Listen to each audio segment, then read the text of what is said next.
창세기 강해 45강 화액전에 취하여감을 입은 무드셀라.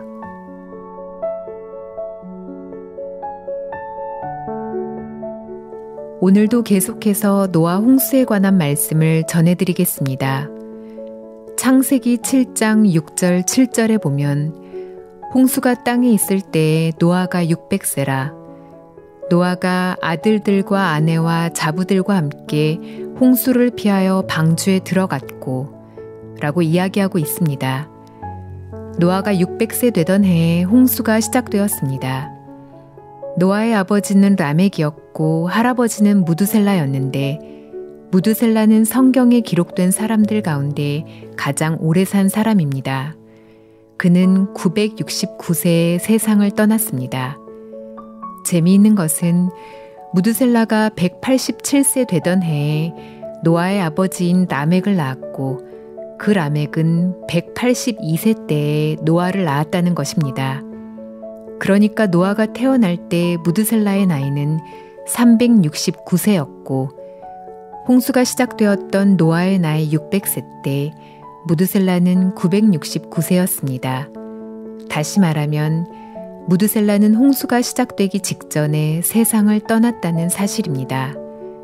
그러니까 무드셀라가 죽자마자 홍수가 시작되었기 때문에 무드셀라는 세상에 하나님의 심판이 올 것을 알고 있었지만 하나님께서 무드셀라에게는 심판의 무서운 광경을 보여주시지 않았습니다. 요한복음 5장 24절에 보면 이런 말씀이 있습니다.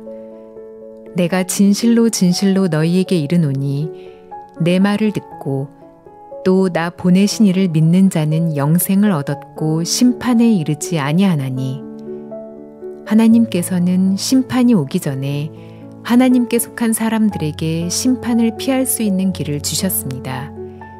사람들이 볼 때에는 무드셀라가 늙어 죽는 것 같지만 하나님은 무드셀라에게 이 땅에 오는 심판을 보지 않도록 했다는 것입니다. 이사야 57장 1절에 보면 그 의인은 화액전에 취하여감을 입은 것인 줄로 깨닫는 자가 없도다 라고 말씀하고 있습니다. 하나님께서 의인이 죽는 것을 귀히 보신다고 말씀하셨습니다. 그런데 의인이 화액전에 취하여감을 입은 줄을 깨달을 수 없기 때문에 사람들은 의인이 왜 이 세상을 떠나는지 이해하지 못한다는 것입니다.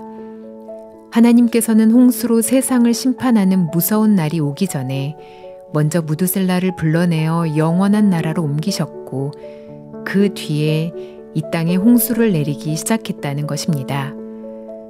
우리는 성경에서 이러한 사실들을 많이 볼 수 있습니다. 성경은 주님께서 머지않아 공중에서 구름을 타고 오신다고 말씀하고 있습니다. 그때 그리스도에게 속한 사람들, 즉 예수 그리스도의 영을 마음에 받아들여 거듭난 사람들은 구름 속으로 끌어올려 공중에서 주를 영접하게 한다고 성경은 이야기하고 있습니다. 그리스도인들은 주님이 다시 오실 때 공중으로 끌어올려져 공중에서 주를 영접하지만 이 땅에서는 큰 환난과 무서운 심판이 임한다는 것입니다. 하나님께서는 이 땅에 큰 환난이 있기 전에 당신이 사랑하는 자들을 구름 속으로 끌어올리시고 심판이 있기 전에 피할 길을 주어 피하게 하신다는 것입니다. 하나님께서 소돔과 고모라 성을 멸망시킬 때 롯과 그 가족을 심판하는 자리에서 옮긴 뒤에 심판하셨습니다. 유황불로 소돔과 고모라 성을 멸하려고 하셨지만 롯이 소돔 성에 살고 있었기 때문에 그가 떠나기 전까지 하나님께서는 심판하실 수 없었다는 것입니다. 이와 마찬가지로 하나님은 그리스도 안에서 죄사함을 받은 당신의 자녀들이 심판을 받도록 내버려 두시지 않고 그들을 옮긴 뒤 이 땅의 심판을 시작하신다는 것입니다. 무드셀라는 세상에서 가장 오래인 969세나 산 사람이었습니다. 하나님은 무드셀라를 노아 홍수가 임하기 직전에 이 땅에서 데려가셨습니다. 이 땅에 있던 사람들은 하나님이 왜 무드셀라를 데려가셨는지 알지 못했기에 그 영감이 굉장히 오래 살더니 결국 죽었구나. 그 사람은 안 죽는 줄 알았더니 죽는구나. 라고 생각했을지 모릅니다. 그러나 무두셀라는 이 땅에서 화액을 당하기 전에 하나님이 끌어올리신 것입니다. 하나님께서는 육체 가운데 살던 그를 부르셔서 육체를 벗어나 영원한 나라에서 하나님과 더불어 살게 하시려고 데려가셨습니다. 무두셀라가 세상을 떠나자마자 세상의 심판이 임했음을 성경은 우리에게 보여주고 있습니다. 예수님께서 노아 홍수 때와 같이 인자의 날도 그러하다고 말씀하셨습니다. 예수님께서 이 땅에 심판을 시작하시기 전에 당신에게 속한 사람들을 하늘로 끌어올리실 줄 믿습니다. 악하고 어두워져가는 세상을 보거나 예수님이 약속하신 일들이 이루어지는 것을 볼 때 예수님이 오실 날이 가까웠음을 느낍니다. 간혹 예수님이 언제 오신다고 이야기하는 사람들도 있지만 예수님이 오시는 날과 시는 아무도 모른다고 했습니다. 그렇기 때문에 언제 주님이 오셔서 이 땅의 심판이 시작될지 모르지만 주님이 오실 날이 가까운 것은 사실입니다. 주님이 오실 때 누가 들림을 받습니까? 교회에 다니는 사람들이 들림을 받는다고 믿지 않습니다. 예수님께서 그날에 두 사람이 잠을 자는데 한 사람은 들림을 받고 한 사람은 버림을 당한다고 했고, 두 사람이 매를 돌리는데 한 사람은 들림을 받고 한 사람은 버림을 당한다고 했으며, 또 두 사람이 밭에 있는데 한 사람은 들림을 받고 한 사람은 버림을 당한다고 했습니다. 밭에 있는 사람은 양을 치거나 씨를 뿌리는 자로 복음 전도자를 의미합니다. 하나님의 복음을 위해 일하는 자들입니다. 그런데 두 사람이 밭에서 하나님을 위하여 일하고 있지만 한 사람은 들림을 받고 한 사람은 버림을 당한다는 것입니다. 맷돌을 돌린다는 것은 생활에 빠져있는 사람을 의미합니다. 먹고 사는 것에 빠져있는 사람을 말하는데 그들 가운데에도 어떤 사람은 들림을 받고 어떤 사람은 버림을 당할 것이라고 성경은 이야기하고 있습니다. 또 두 사람이 잠을 자는데 한 사람은 들림을 받고 한 사람은 버림을 당한다고 했습니다. 잠을 잔다는 것은 신앙의 잠을 의미합니다.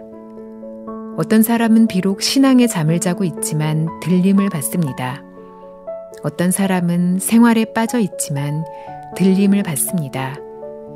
밭에서 일을 하다가 들림을 받는 사람도 있습니다. 반대로 어떤 사람은 똑같이 신앙의 잠을 자는데 들림을 받지 못하고 똑같이 삶에 빠져 사는데 들림을 받지 못하며 똑같이 하나님을 위하여 열심히 씨를 뿌리고 양을 치는데 들림을 받지 못합니다. 이것은 무엇을 이야기합니까? 잠을 자는 사람도 들림을 받는데 열심히 일한 자가 왜 들림을 받지 못합니까? 이러한 사실은 우리가 들림을 받는 것이 우리의 행위에 달려있지 않다는 사실을 분명하게 이야기해 줍니다. 주님이 다시 오실 때 우리가 들림을 받느냐 못 받느냐는 우리가 얼마나 열심히 기도했느냐, 얼마나 성경을 많이 읽었느냐, 얼마나 구제를 많이 했느냐 등 우리 행위에 달려있지 않습니다. 여러분이 주를 위하여 열심히 일하는 것이 여러분이 볼 때에는 굉장히 중요한 것으로 여겨질지 모르지만 하나님이 보실 때에는 그렇지 않다는 것입니다. 우리가 주님 앞에 들림을 받는 것은 우리 행위에 속한 것이 아닙니다. 너희가 그 은혜를 인하여 믿음으로 말미암아 구원을 얻었나니 이것이 너희에게서 난 것이 아니요 하나님의 선물이라. 행위에서 난 것이 아니니 이는 누구든지 자랑치 못하게 함이니라.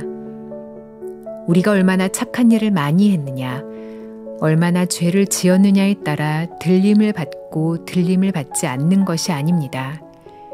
예수 그리스도께서 십자가에 못 박혀 죽으며 흘리신 보혈을 믿는 믿음으로 깨끗함을 입었느냐 입지 못했느냐에 따라 결정됩니다.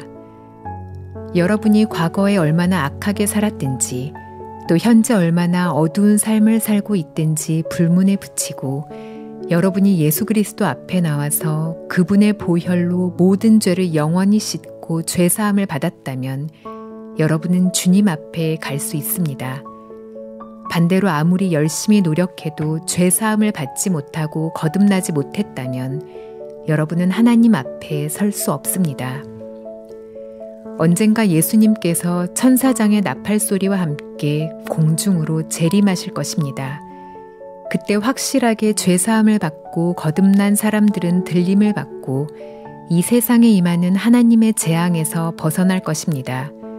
그러나 죄사함을 받지 못한 사람들은 아무리 열심히 일해도 들림을 받지 못한다는 사실을 성경이 이야기해 주고 있습니다. 여러분 모두 죄 사함을 받고 주님 앞에 설 수 있기를 바랍니다.